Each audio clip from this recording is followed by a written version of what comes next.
now is Halie Soifer. She's the Chief Executive Officer for the Jewish Democratic Council of America. Thank you so much for being with us. Donald Trump, who is not Jewish, is telling Jewish people how to be Jewish. What issue do you have with that? Thanks, John. Well, what we heard yesterday from Donald Trump was entirely consistent with the message that he has sent to the vast majority of American Jews for years. In 2019, he said that any Jew who supports Democrats is either disloyal or uninformed.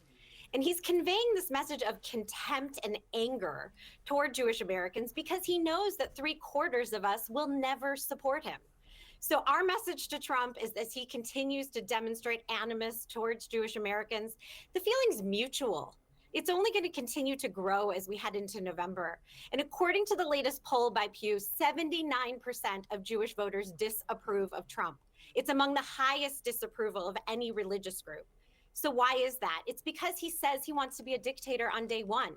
He aligns and admires dictators like Putin and Orban. And we've seen the horrific consequences of dictatorship. We want no part of it.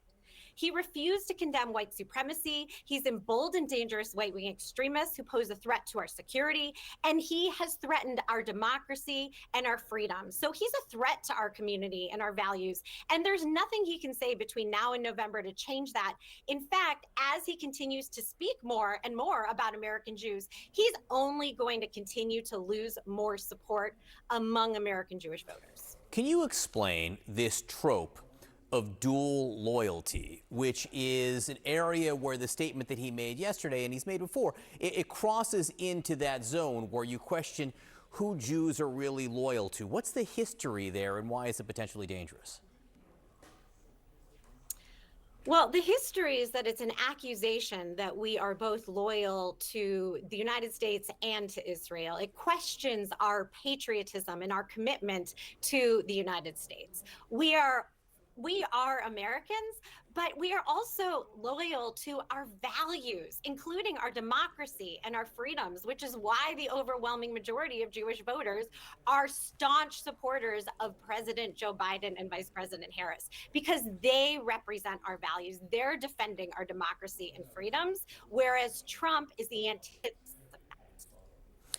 What is a way that people in the political sphere can talk about policy toward Israel without engaging in these types of tropes?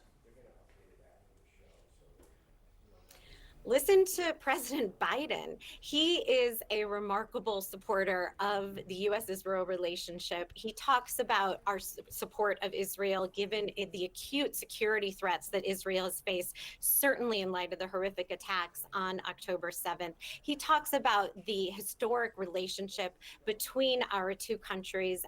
And, it's important to consider that this relationship has endured over 75 years. It's not about any one party in power or any person in the White House. It is about the relationship between our two countries. So I think it's important to not view this relationship solely through a political lens. And it's quite clear that that's how Donald Trump sees it.